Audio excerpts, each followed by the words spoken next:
c'est quand même un truc de dingue, hein, voilà donc non, non, mais tout va bien, tout va très bien madame la marquise, puisque, Le temps Agnès Buzyn est de à la télé. l'expliquer et D'accord. ça, je pense que c'est vraiment très, très important Mmh. aujourd'hui. Je suis sûre qu'évidemment, l'État sera auprès des agriculteurs pour, les accompagner. Mais aujourd'hui, je Les heures comprends les plus le sombres. sentiment de brutalité. Voilà, bah, alors il manque plus que Delfrécy, oui, oui, non mais alors les menteurs, c'est pas ce qui manque à la télé, je crois d'ailleurs que c'est un métier, hein.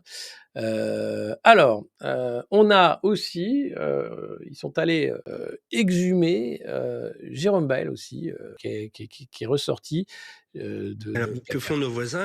Il y a eu une épidémie en Bulgarie, en Roumanie, dans les pays de l'Est, il y a moins de 10 Ah ans. non, Qu'est-ce alors ça, c'est un agriculteur qui explique qu'il faut tous les tuer. qu'on a fait? Et ben, on a fait des abattages partiels et des abattages totaux. Ils ont eu beaucoup de mal à s'en sortir. Ça, c'est la vérité, c'est écrit partout. Et qu'on soit de n'importe quel syndicat, je suis désolé, c'est écrit partout. Aujourd'hui, ce qu'on ne dit pas, c'est sur la vaccination. On ne peut pas vacciner l'intégralité des bovins français Pourquoi? parce que sinon, on perd le statut indemne de DNC et nos éleveurs n'exporteront plus les Exactement. bovins dans les Voilà. pays d'engraissement que sont l'Italie, que sont C'est-à-dire si l'Espagne. demain, la politique de la France, c'est de dire on vaccine les 17 millions, On pourra pas de toute Des on gens peut ne pourront plus pas, exporter de techniquement. viande, on peut plus vendre de lait. On peut pas du lait, si, Les animaux vivants. les animaux vivants, mais on n'a pas assez de doses de vaccin. Oui, c'est ça. Ensuite, il faudra un certain délai parce que les vétérinaires, ils vont pas faire tous les 17 millions en 3 jours, ça c'est clair. On n'a pas assez de doses et on a l'obligation de transhumance de nos animaux vers l'Italie, vers l'Espagne.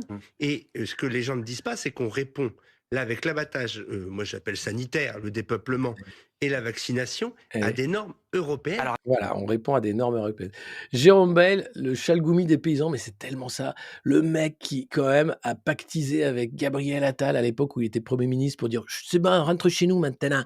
Et là, ils sont allés le ressortir pour dire: «Bah, on sort, mais on va rentrer avant Noël, hein, rassurez-vous». Même s'il dit: «Ouais, on restera sur les barrages jusqu'au bout». Alors je sais pas où il est, Jérôme Bael, attends, il est là. La ministre de l'Agriculture est attendue aujourd'hui. Vous l'invitez à venir vous rendre visite sur le barrage?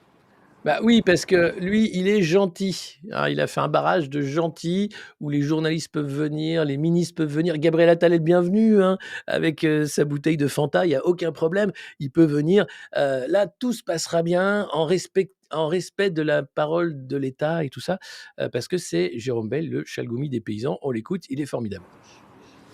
Bonjour.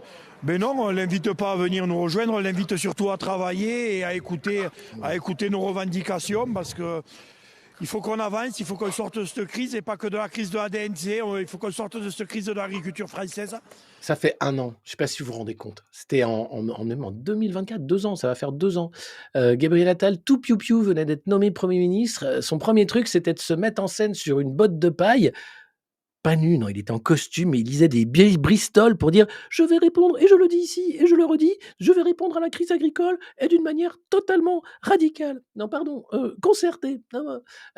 Résultat des comptes, 2 ans plus tard, le monde agricole, c'est toujours la même merde. C'est toujours le même traitement par des gendarmes dans ta gueule et des chèques cadeaux pour dire: «Tiens, ferme ton exploitation, allez casse-toi, tu peux tout à fait te recycler».